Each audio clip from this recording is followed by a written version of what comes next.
En los registros del Sasaki de carne y hueso se habla de su técnica favorita, la llamada Tsubame Gaeshi o corte de la golondrina giratoria, un golpe que pretendía simular el movimiento que hace la cola de las golondrinas en pleno vuelo. De este corte se decía que era tan rápido y preciso que podría ser capaz de derribar a un pájaro en el aire. Por supuesto, esto es una obvia dramatización para añadir fiereza a la descripción, pero en Shumatsu lo han sabido aprovechar muy bien. Tras esto se nos devuelve al combate para mostrarnos el desánimo de Kojiro, el cual lamenta no poder hacer lo que siempre hizo, retirarse del duelo para poder vivir un poco más y superar al rival a su manera.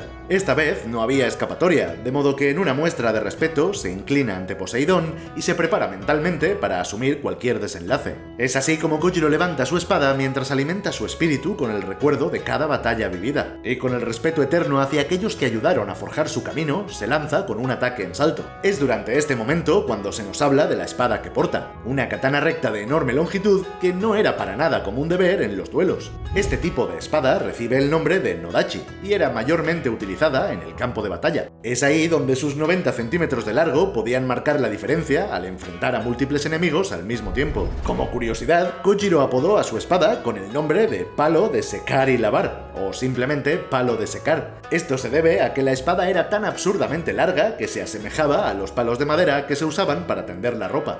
Recuperando el tema de las referencias a Sasaki Kojiro en el mundo de los videojuegos, cabe mencionar que en la saga Dark Souls, esta espada recibe el nombre de Washing Pole, palo de lavar en inglés, como guiño a la Nodachi de Kojiro. Desgraciadamente, en el doblaje español no fue traducida con ese nombre y se la llamó simplemente Nodachi. Una pena. Cuando Kojiro efectúa su primer ataque, se nos da más información sobre la Nodachi, y es que esta era un arma que tanto por su longitud como por su peso resultaba muy difícil o casi imposible de manejar con rapidez y soltura. Sin embargo, Kojiro consigue detener el movimiento vertical en seco y justo cuando estaba a punto de recibir el contraataque de Poseidón, ejecuta su técnica insignia, el Tsubame Gaeshi. El inesperado corte ascendente toma al dios por sorpresa, y aunque este consigue esquivarlo, su flequillo no corre la misma suerte, hecho que consigue que el arrogante dios pose su mirada en la de Sasaki. Este momento conecta con un Musashi que no puede evitar llevarse las manos a su cicatriz al recordar cómo se siente recibir el impacto del Tsubame Gaeshi en carne propia,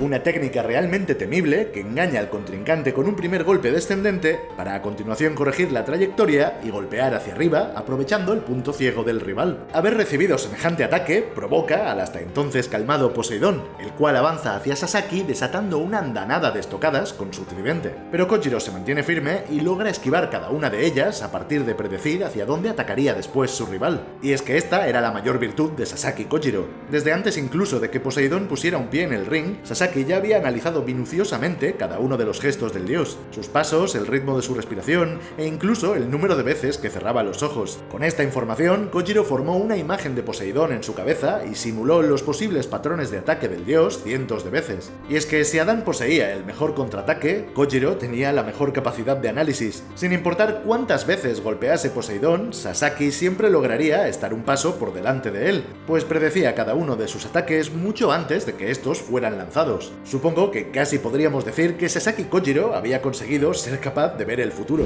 El público estalla en vítores ante la exhibición de Sasaki, el cual se muestra visiblemente cansado. Es entonces cuando Poseidón se pone a silbar, y como ya vimos en su flashback, esto quería decir que se habían terminado las tonterías. El dios adopta la posición de ataque y carga en dirección al confiado humano. Sin embargo, esta vez Poseidón aumenta su velocidad drásticamente, por lo que Sasaki no consigue adelantarse a la estocada y recibe el impacto de lleno en un costado. Es aquí cuando Poseidón demuestra su verdadera personalidad al burlarse de Kojiro. Que esta fuera la primera vez que el dios mediaba palabra con un ser humano ya era sorprendente, pero llamarlo perdedor con esa expresión de absoluta repugnancia y soberbia nos hace darnos cuenta de lo enfadado que estaba. Normal, poco se esperaba el dios que un humano pudiera hacerle sombra.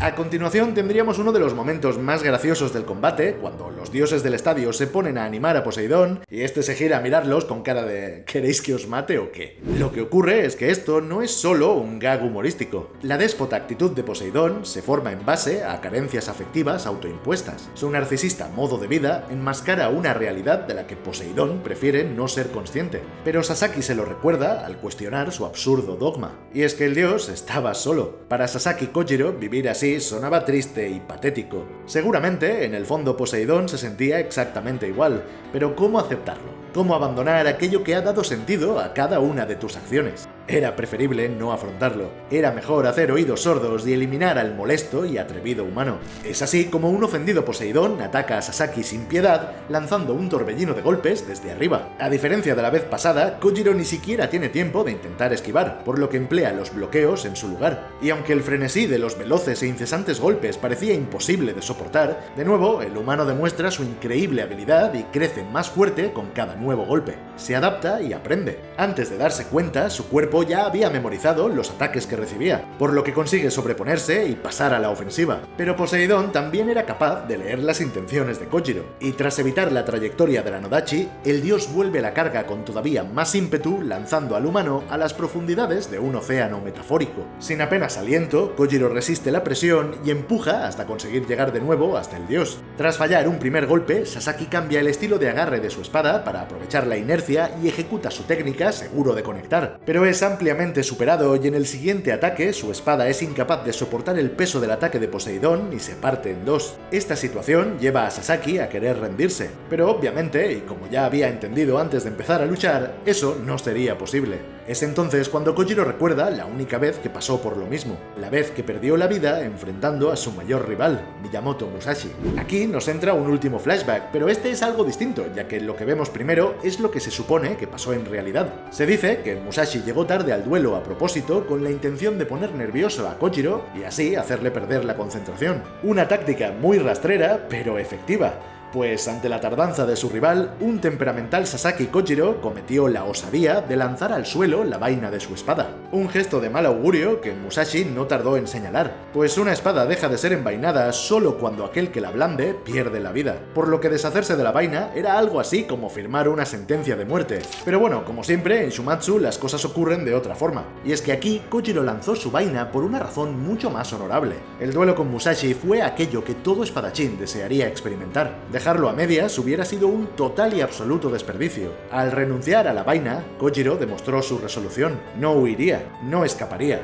Lucharía hasta el final contra su admirable rival porque por primera vez estaba dispuesto a morir. Y visiblemente conmovido por aquel acto simbólico, Musashi se suma al sentimiento de Sasaki, dando comienzo al último duelo que disputarían ambos. Y así, con sus almas acompañando cada nuevo espadazo, los guerreros conocieron una felicidad incomparable reservada únicamente para aquellos capaces de entregar sus corazones a la batalla. El Tsubame Gaeshi de Kojiro surcó el rostro de Musashi, completando así la cruz en su frente. Pero sería el siguiente golpe el que sellaría la contienda, poniendo punto y final a la vida de Sasaki Kojiro. Una vida dedicada a la espada. Una vida llena de emociones, crecimiento y respeto eterno hacia todos los que le ayudaron a ser más fuerte. Para Sasaki Kojiro, su muerte vino acompañada de un solo remordimiento, el de no haber sido capaz de combatir contra Musashi durante más tiempo. Y con ese pensamiento grabado en su espada rota, Kojiro elabora un discurso con el que le transmite sus emociones a Poseidón. Emociones tales como sentir gratitud hacia los rivales pasados o notar la calidez del sol del amanecer tras pasar la noche en vela entrenando.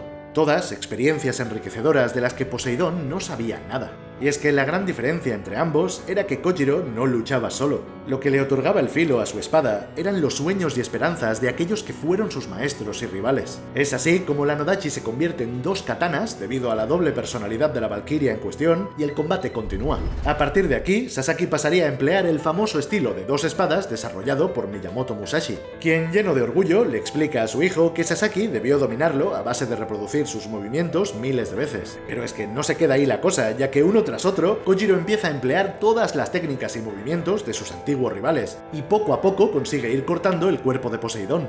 Ataque, defensa, velocidad y anticipación. Gracias a dominar las enseñanzas de sus contrincantes, Kojiro se convierte en el espadachín más completo. Y sin embargo, ni siquiera eso parecía ser suficiente. Poseidón se vuelve a poner a silbar y por alguna razón usa la sangre de sus heridas como si fuera gomina. Supongo que para intimidar, no lo sé. Pero la cuestión es que, de nuevo, el dios vuelve a la carga con más poder que antes y ahora es él quien toma la delantera. Esta vez, el problema para Sasaki no era que no pudiera leer los movimientos de Poseidón. Poder podía, lo que no era capaz de hacer era evitarlos. El dios presiona todavía más y básicamente tenemos una repetición de todo lo anterior, excepto por el aumento de brutalidad. Esta vez Kojiro es llevado a un lugar mucho más profundo, tanto que se hunde sin remedio, acercándose al irremediable final. No obstante, los ánimos y deseos de aquellos que lo apoyan logran devolver a Sasaki a la superficie. Esta es la típica escenita lacrimógena que no puede faltar, ¿Qué puedo decir? Me resulta conmovedora incluso a mí. Y es que todo esto se traduce en un sentimiento totalmente nuevo para Kojiro. Por primera vez, Sasaki siente el deseo de querer ganar a toda costa. Después de haber sido derrotado tantas veces, por fin la llama del triunfo ardía en su interior. Y es así como Sasaki Kojiro fuerza sus límites y evoluciona una vez más. El mejor analista se concentra al máximo para leer la propia creación, el cosmos a su alrededor. Ahora Kojiro podía percibirlo todo. Había alcanzado el nivel de los dioses, había alcanzado a Poseidón. Sin embargo, era consciente de que el mérito no era solo suyo. Es por ello que lo admite y da las gracias. Porque este combate nunca fue sobre un dios peleando contra un humano. Este combate siempre fue una lucha de valores. Los que aquí se enfrentaban en realidad eran el ego de uno y la humildad del otro. Y es esa humildad la que empuja con fuerza la espada de Sasaki.